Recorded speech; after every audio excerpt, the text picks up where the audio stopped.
Hello again to anyone that may be watching. My name is Jesse. I am the Maze Guy, and this is Math with the Mazes. Maze Guy. Sorry, this is Math with the Maze Guy.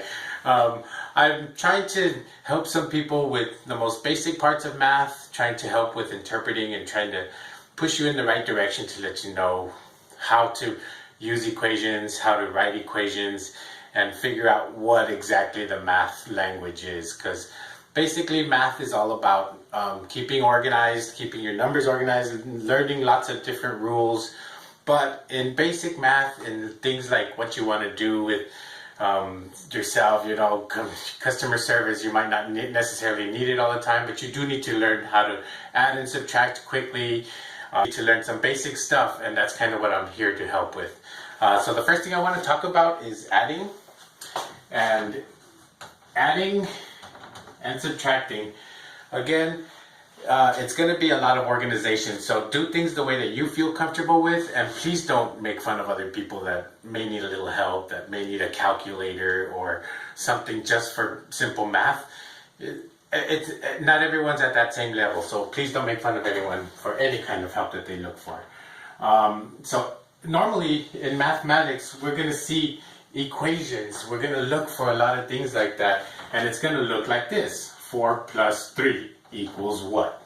We all know that it should be 7, and maybe we don't know, but again, don't make fun of anyone that may need to use a calculator or something, but try to learn some of the more basic stuff like that. But 4 plus 3 equals 7. We're always going to see a lot of things being written from left to right. 13 plus 88 equals what? Here, I can easily do it by, and not everyone's the same way, but I'm going to go 11, 1, 8, 10. So the answer is going to be 101. But it took me a lot of years to get to that. Sometimes we may need to write it out, and not everyone can do it sideways. The most easiest way that has been taught is up and down for adding and subtracting. And that's something that, hey, it's very useful. Use it, If we want to do 13 plus 88, again, we write it up and down, and we're going to keep the digits together. We're going to keep the single digits in their same spot, tens in the same spot, hundreds, thousands, and so on. And there's a reason for that, because whenever you're adding 8 plus 3, you know the answer is going to be 11, but you have a 1 digit there, and then you added 10 more to the other side. So that's why you carry over a 1, you added 10 more, so now 1 plus 1 equals 2, plus 8 is 100. You would normally put a 0 there and bring up another 1, but 1 plus 0 is still 1. So you got the same answer as 101. Now, again, the reason why you need to make sure you're keeping everything together is because you're going to come out with weird different numbers. It's not always going to be pretty like this. You might have something that says 3.01 added to 15.0005. You're going to need to make sure to keep all the digits together, and the decimal point is pretty much your stopping point, or we're looking at single things, but beyond, on this side of the decimal, we're looking at fractions of things. We have one hole on these sides. We have bigger holes. I'll talk about all that later, but we have this, but once we go to beyond this side on the decimal point, it becomes smaller and smaller. We're looking at fractions on this side, but again, we'll go over that later. We got to make sure we keep the decimal point together. So when we add these two numbers, 5 plus 0 is 5, 0 plus 0 is 0, 1 plus 0 is 1, 0, 0 is 0. Bring down your decimal point. 3 plus 5 is 8, 1 plus 0 is 1. That's going to be your answer.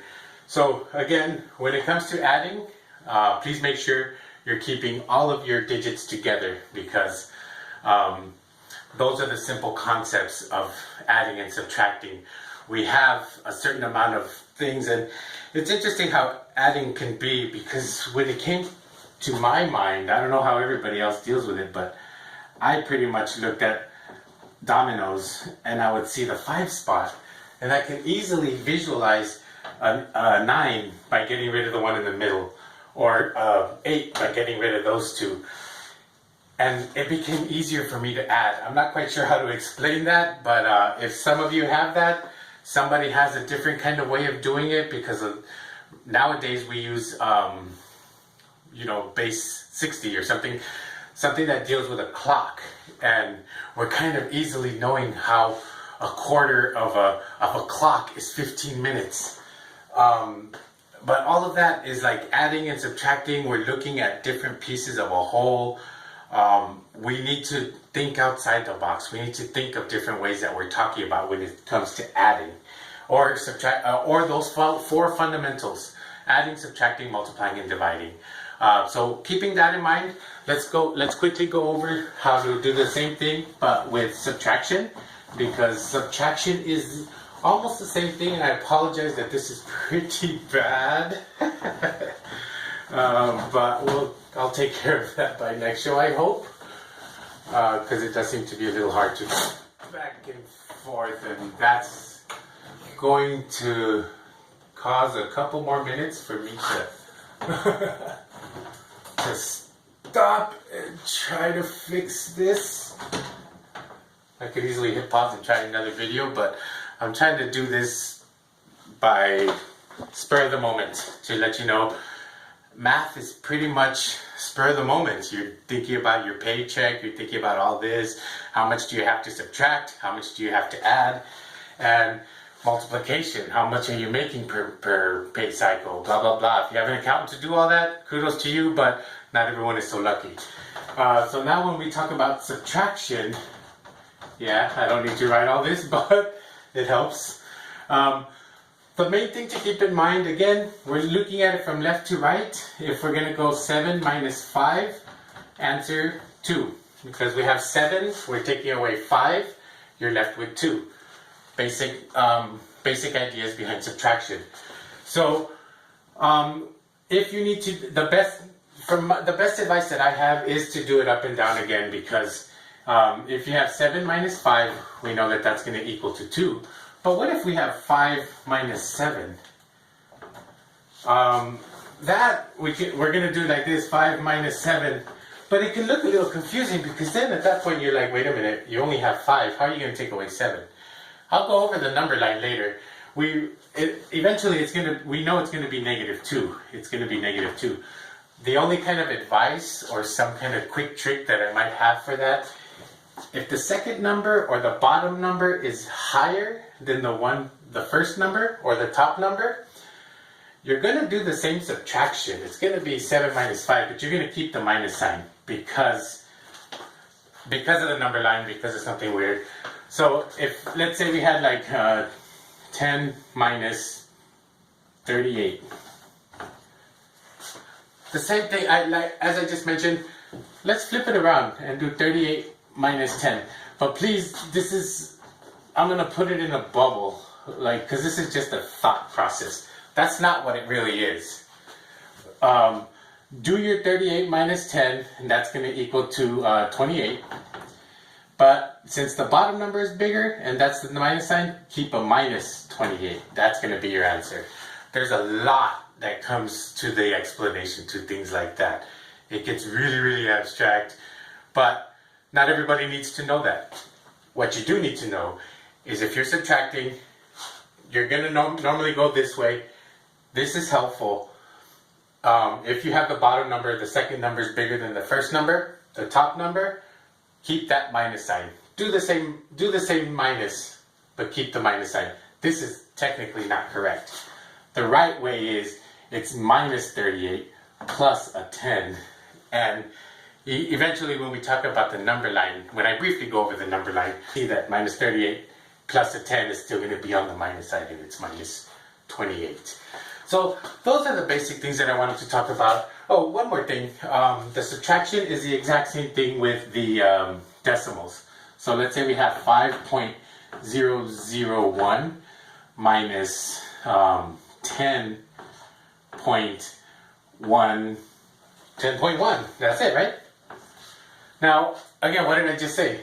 If the bottom number is bigger than the top number, I'm going to put this little bubble and because this is not what it really is, but I'm going to go 10.1 minus 5.001. Always keep your decimal together. So here we go. There's zeros here. 0 minus 1. We need to borrow from this side over here. So this was a 10 because that's in the base 10 system that we use, we're going to be doing 10s every single time. So when we go each decimal spot, it's a little 10 spot. So we take away 1 from a 10, we're going to be left with 9. And this one became 10 because we borrowed 1 from here. So 10 minus 1 is 9. 9 minus 0 is 9. 1 minus 0 is 1. Bring down your decimal. 0 minus 5, again, we need to borrow 1 from over here. So 1, this becomes 0, and this becomes 10. 10 minus 5 equals 5. So we come up with 5.199. However, remember what I said, this is in the bubble. The bottom number was bigger than the top, and it has a minus sign. So keep the minus. Your final answer is going to be minus 5.19.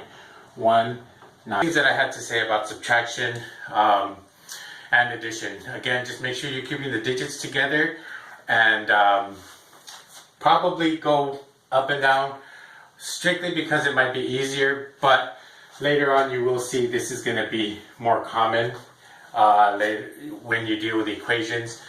We do go back to this, but it's all a little crazy. We don't necessarily always need to go that far. So thanks again for tuning in. Next time I'm going to talk about multiplication, and I hope anyone's tuning in, and I hope I'm helping.